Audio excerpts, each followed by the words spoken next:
Alright, so what's up guys? We are here with John, who will be putting on the mobility clinic on Saturday. Saturday, coming up. Yeah, so sign up for that, you guys come out.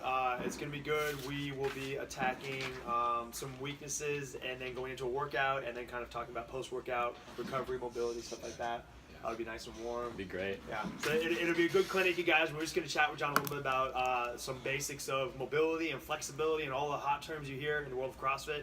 But let's start with John. Do you want to just kind of give us your background a little bit? Yeah, absolutely. So, John, Ide-Don's last name, kind of a weird one. So I'm a physical therapist originally, so I've been doing that for about 8 years. And then started coaching at San Francisco CrossFit about three and a half years ago.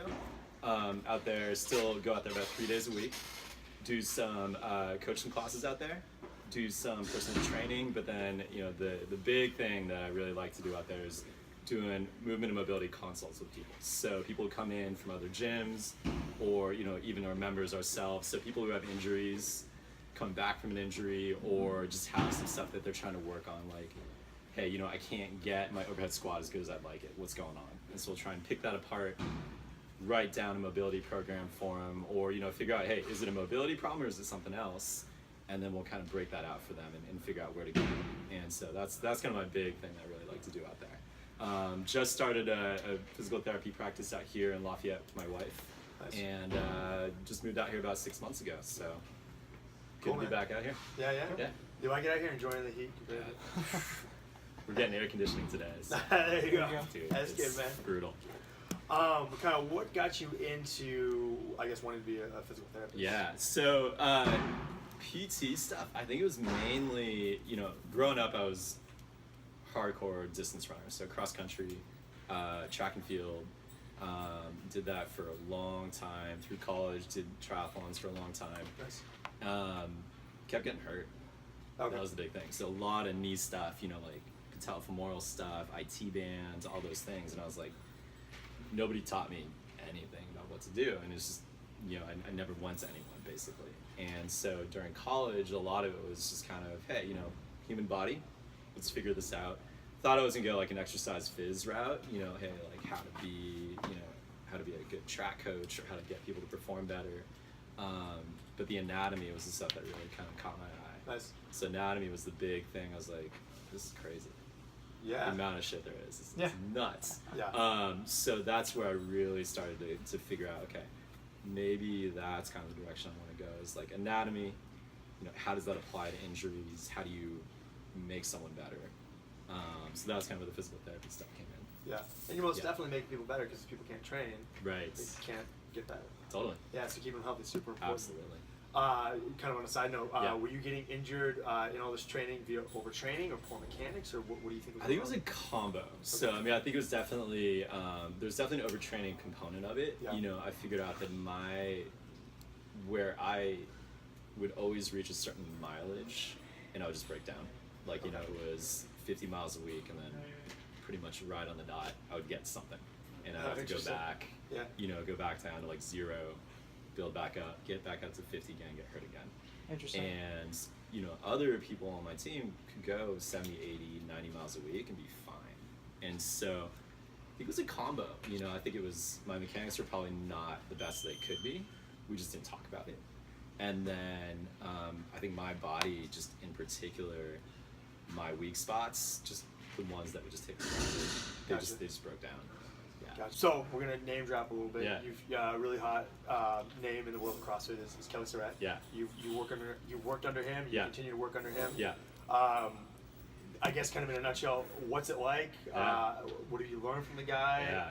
Stuff like that. For sure. Yeah. So, I mean, I think, so coming out of like my original background was just super traditional clinical physical therapy, Okay. like hospital-based practice, TheraBand, clamshells, They love Bosu clamshells. balls. Yeah, Yeah. you know, it's the same stuff. Yeah. And one of the coaches at San Francisco CrossFit came through as one of my interns, and he was the guy who introduced me to, okay, there's more out there Yeah. than just like the bubble that I was in. And, you know, what I was looking for was, hey, you know, like I was trained in a lot of these like manual therapy things, like, hey, like how do you mobilize someone's hip? How do you stretch someone's hamstring? How do you do that stuff?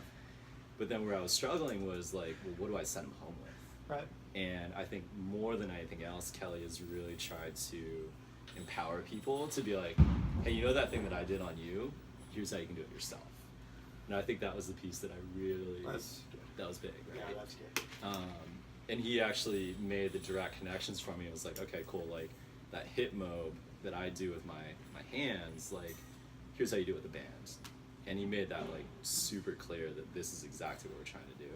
And that was like mind blowing, you know? Well, I think I feel like he sort of put into practice and coined that idea of everyone should be able to do basic self-maintenance on themselves. Absolutely. And I feel like the example I always use in here and for the folks that we do is like, it's just like brushing your teeth. Right. Like you can go to the dentist and you can get your teeth clean, but what you do in between those sessions It's huge. ultimately, to some extent, amounts to even more. Yeah. Because you get you go to the mechanic, everything's all nice and perfect, but if you don't take care of your car, you don't take care of your teeth, you don't take care of your body, what good does those once a month or once every 6 month interventions do, except to like keep you away from a catastrophic injury? Exactly, for sure. Yeah, so I mean, that was the piece that was kind of huge for me, was to be able to learn from him, and just that basic philosophy by itself was just a big shift. Yeah. Because my training was, well, only I can do that to you. Yeah. And he was like, nah, reframe that a little bit. Like, what are you trying to do? How can you teach them to do it yourself? And yeah, exactly. Daily maintenance. I mean, that's where it really changes things. That's right. So that was big. So you've been a PT for 8 years. Yeah. And you've been at San Francisco CrossFit for about 3 years. Yeah. So we're in twins. So around 2009, that's probably the time that Kelly was kind of coming up. And he was coming up in the ranks. Yeah. He the Kelly Starrett thing is very interesting because I think people either take take mobility to this extreme. Yeah. And it's like their entire workout is mobility and all that Right. stuff. They don't even do anything else. Right. Or people like blatantly rip Kelly off. Yeah. Or they don't give him enough credit. And I feel like he's really changed the game. Kind of like you said. Of being able to do maintenance on yourself. Right. And it's almost, I don't even know where I'm going with this, more so that it's almost frustrating because he has literally changed the world of mobility. He's made mobility a word. Yeah. As opposed to still using flexibility and stuff like that. Yeah. My understanding of mobility has always been something that's an active range of motion that you can take yourself through, while flexibility is more passive. Yes. And so how important is mobility? Right. Crazy important. Right.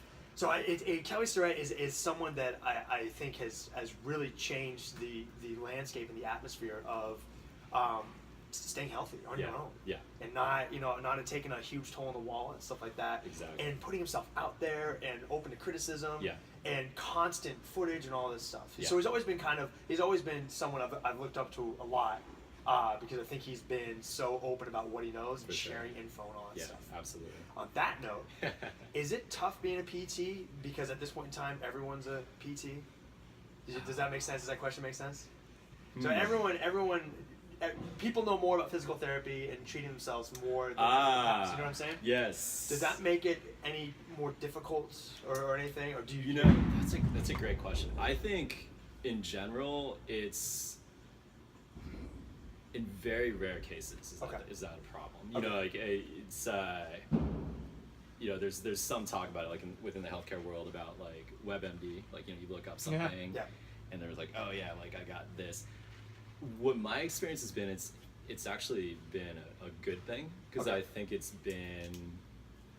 we've been able to advance the discussion a lot further. Sure. And I know this is something Kelly's kind of told me personally, told a lot of the other coaches, and it's just like, all right, so all the CrossFit community and just the strength and conditioning community in general, they get like the basic mobility stuff now, which is great.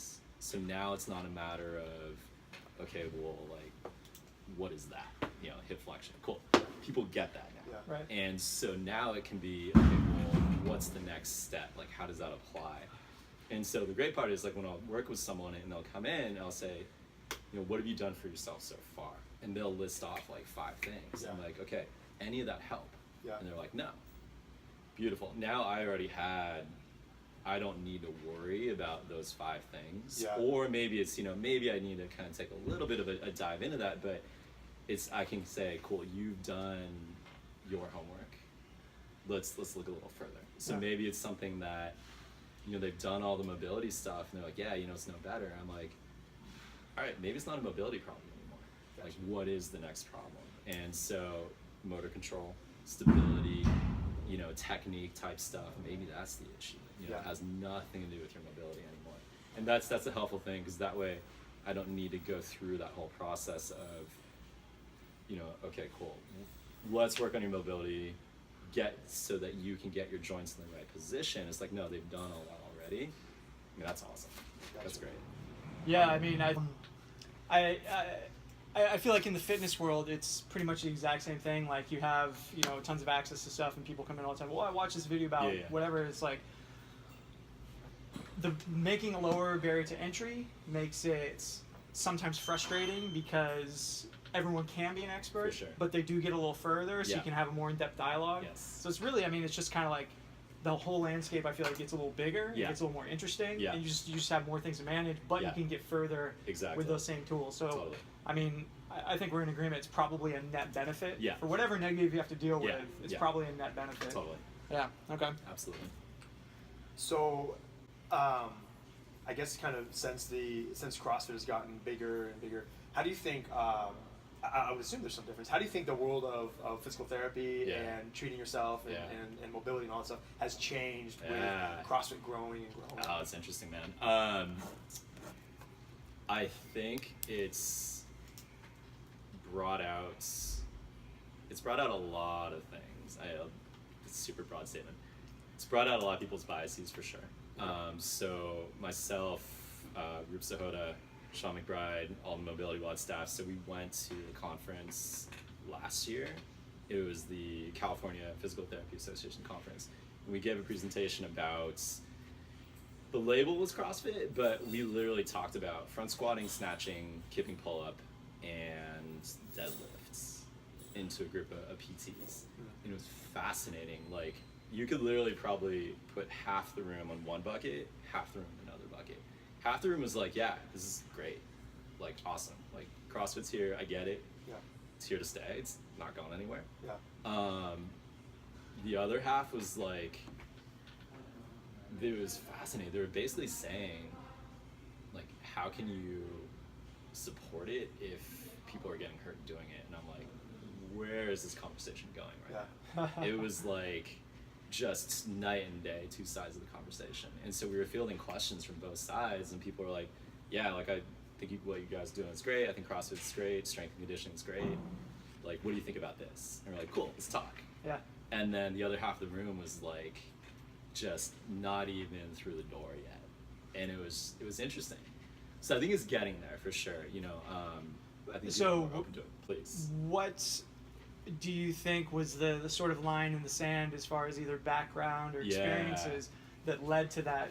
Because I assume that the people on one side were folks like yourself, you're like, hey, I do CrossFit, I'm in this space, and it has a net benefit, I'm all for it, it's great, let's talk about pros and cons, whatever. For sure. The other side, where are they coming from that make it so resistant? So I think the interesting part, we've been having this conversation trying to figure out why that resistance.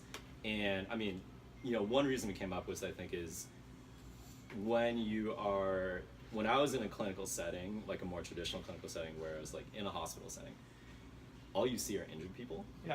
Okay. And so they started to notice like more people coming in who were doing CrossFit, who happen to have an injury. But the question we posed to them was like, cool, well, what other sports or athletes do you see in the clinic too? Do you say those are dangerous too? Yeah. Probably not.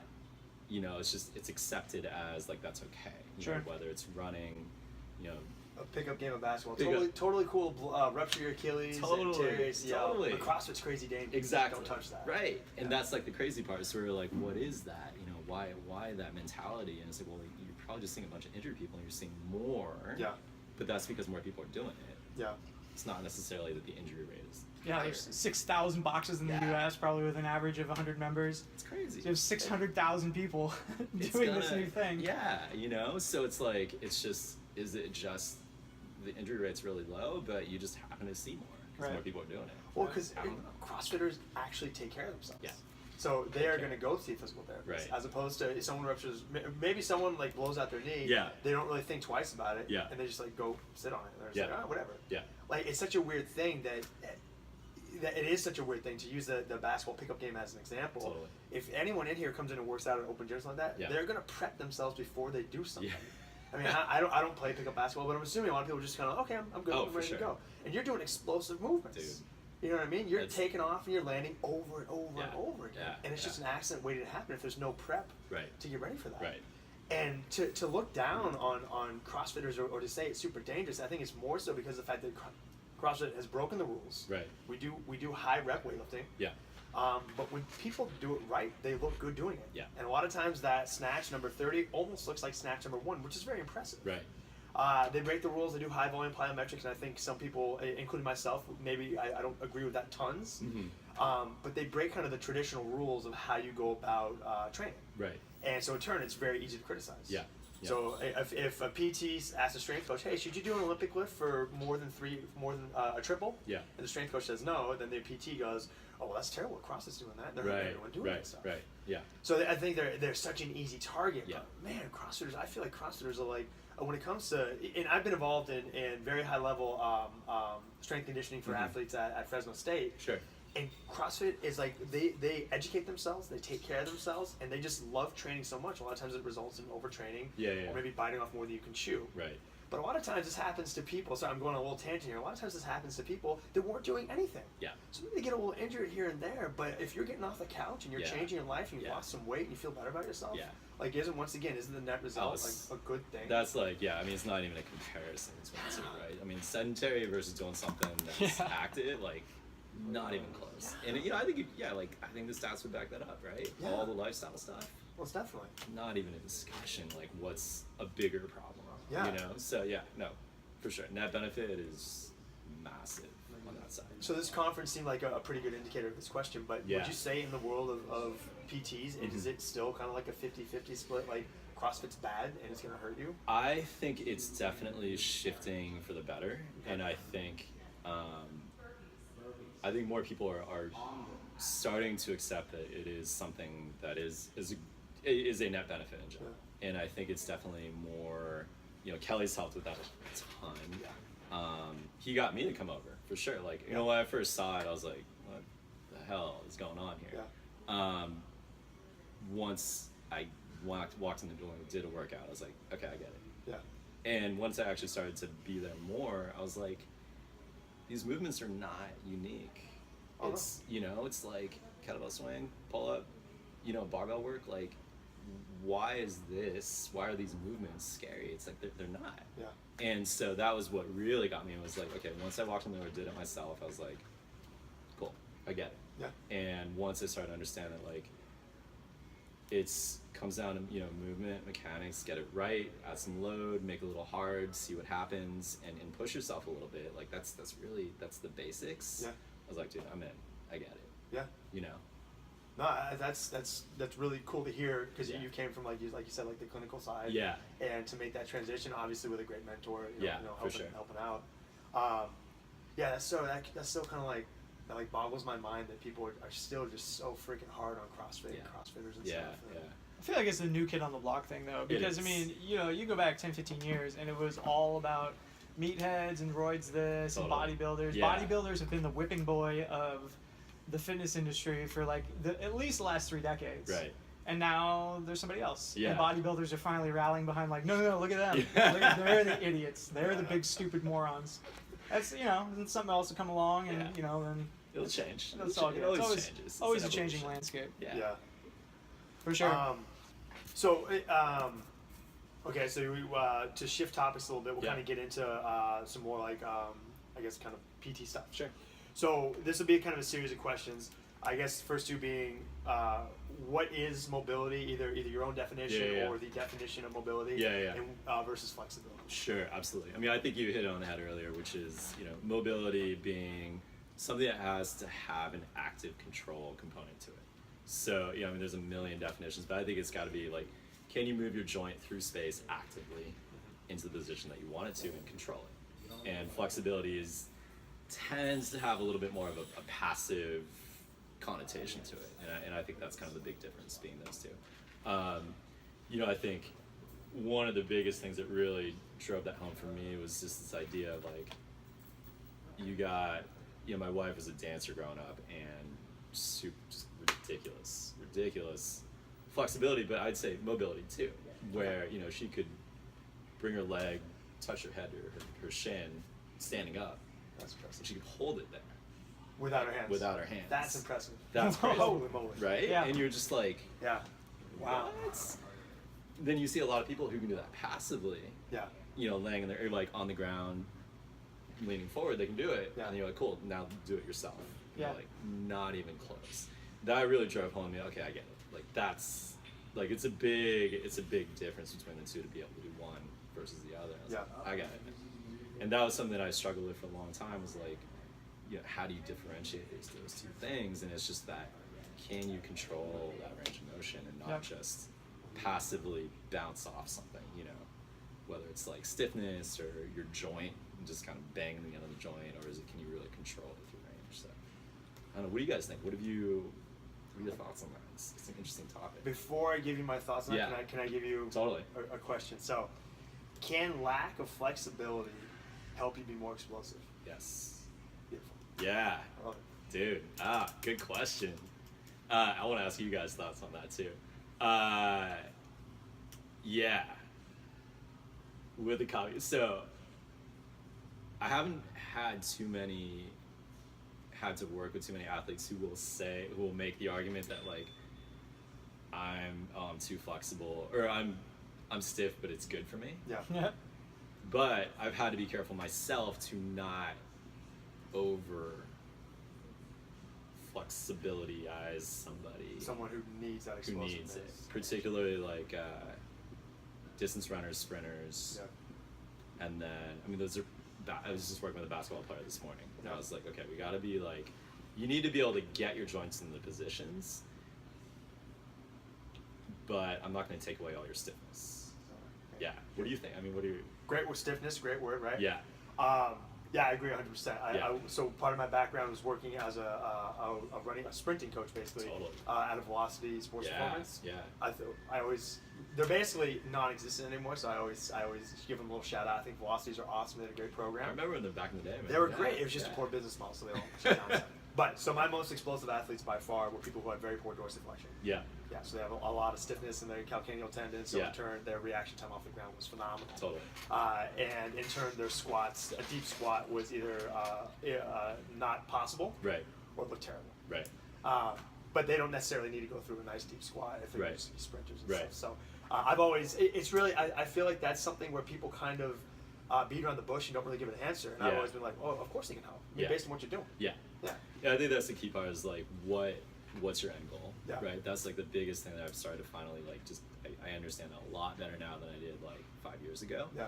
Was like, yeah, if you're a sprinter, this is your end goal and this is the sport at which you're trying to train for, like, you're gonna have to get into certain positions, and that's good. Yeah.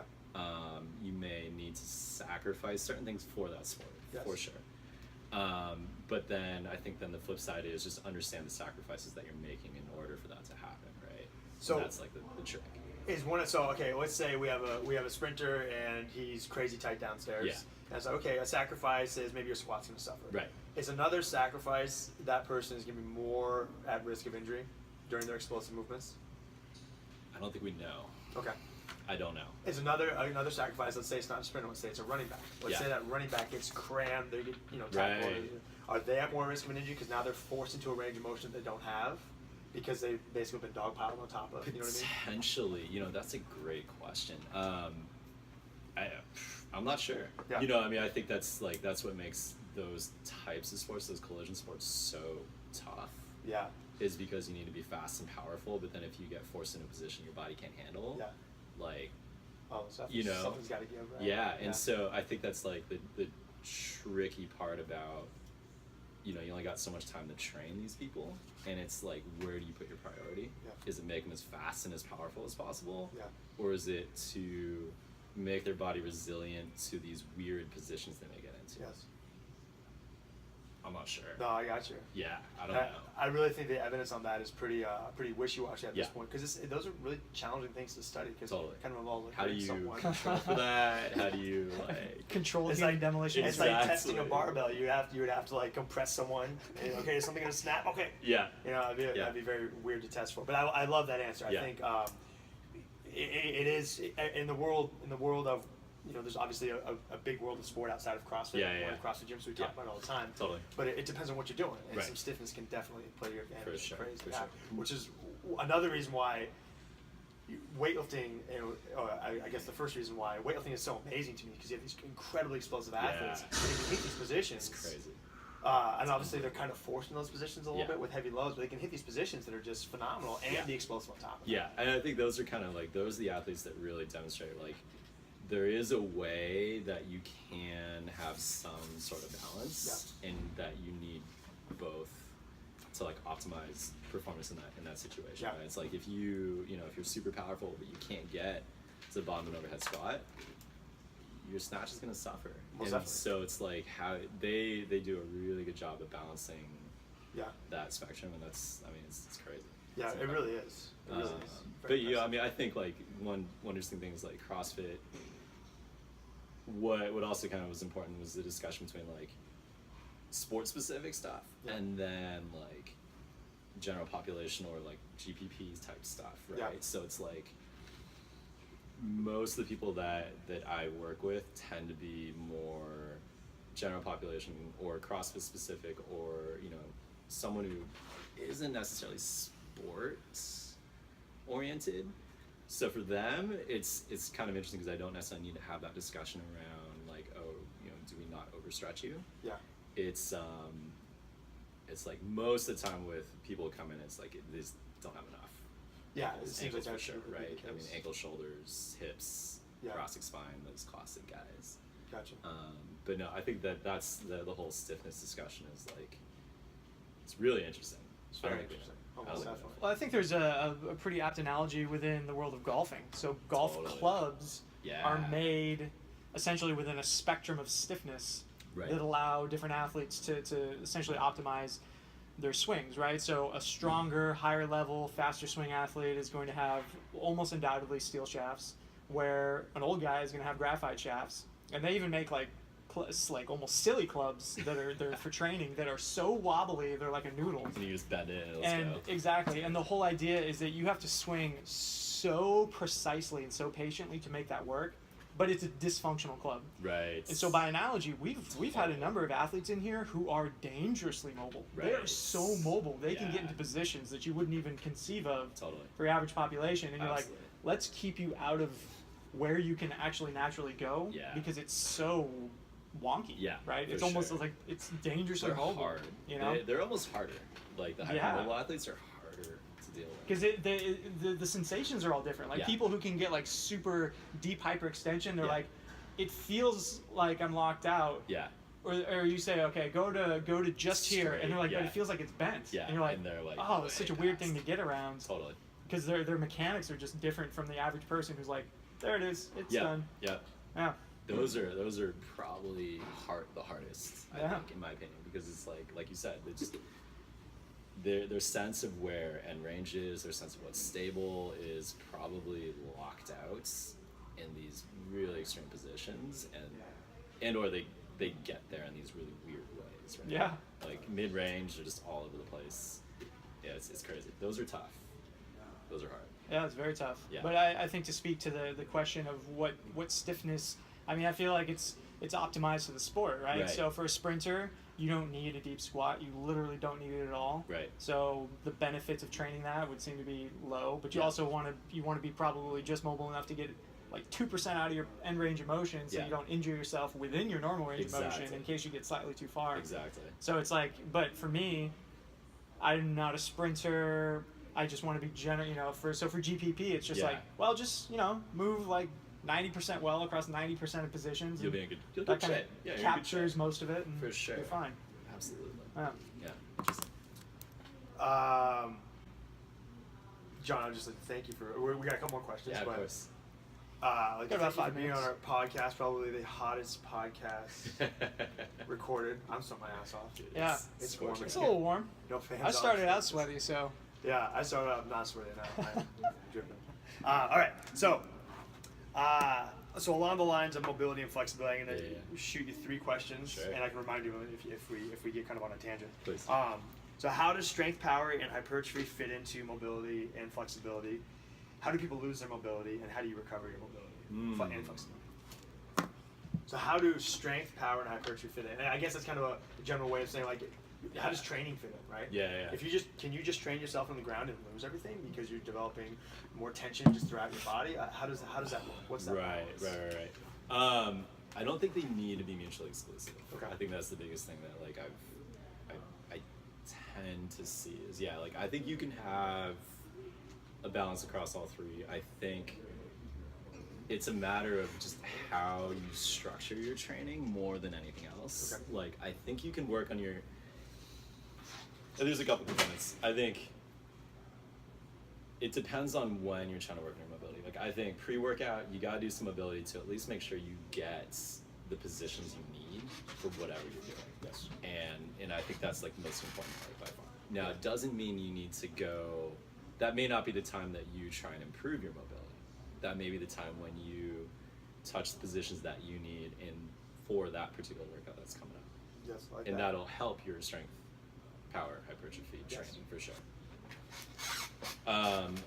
Now I think then you're talking about, okay, cool, what about like a separate mobility session or whether it's like an active recovery type day, like, you know, during your down days or during your down cycles, like maybe that's when you try and really try to improve upon your mobility. Okay. And try and get it so that, okay, cool, like I know I'm fighting a lot of stiffness to get into this deep squat. Yeah.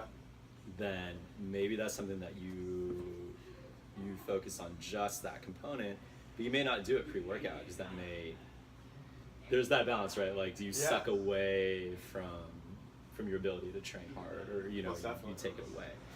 And There you're may be maybe different things. opening yourself up to injury, and that you've achieved a new range of motion. Do you necessarily want to load that new range of motion for a heavy back squat? Exactly, and it's like you better own that before you start to own load it. it like crazy, right? So there's a couple things, So I mean, I would almost separate out. It's like pre-workout mobility as a way to prime those joints in those positions. Yes. But then maybe there's that separate mobility session you do later that day or later that week to try and get further into that, and then make sure that you're doing something afterwards kind of to own that position, whether it's tempo stuff, isometric stuff, all that stuff that you can really do to try to own those positions. That may be a totally separate workout. Okay. So that you're not taking away from that hypertrophy power strength workout for sure. Most definitely. So in short, maintaining your mobility and flexibility shouldn't, when kind of planned accordingly, should not hurt your strength, power, and or if you're a bodybuilder, hypertrophy work.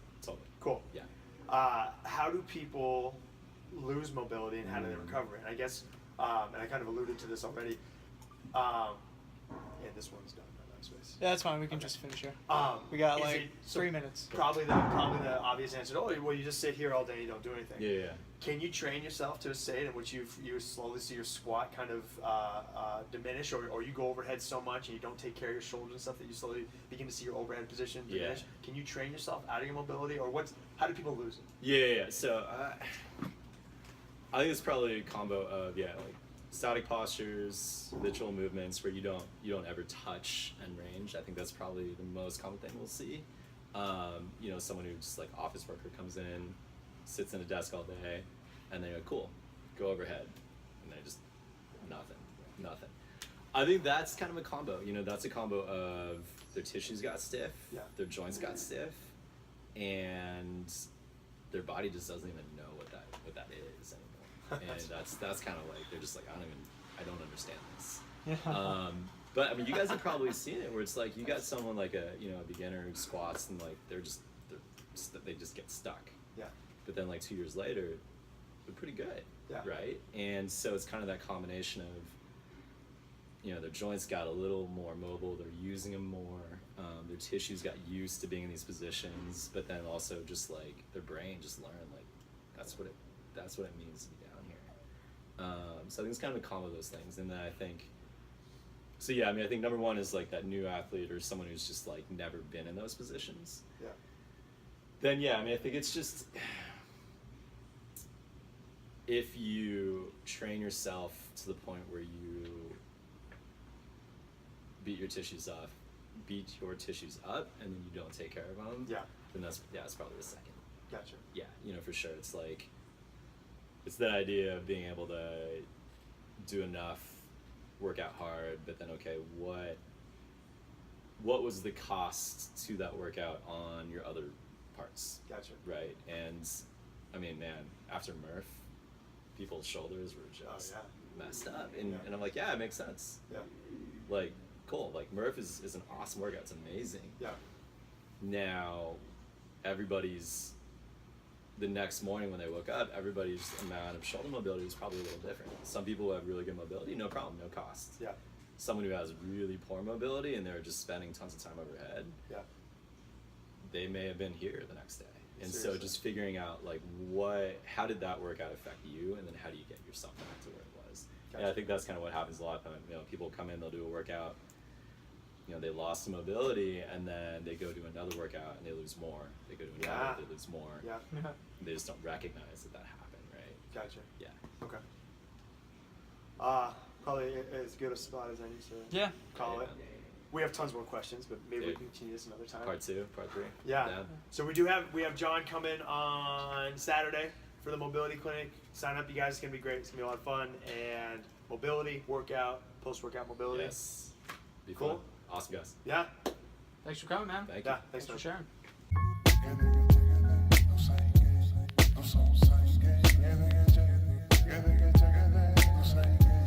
No same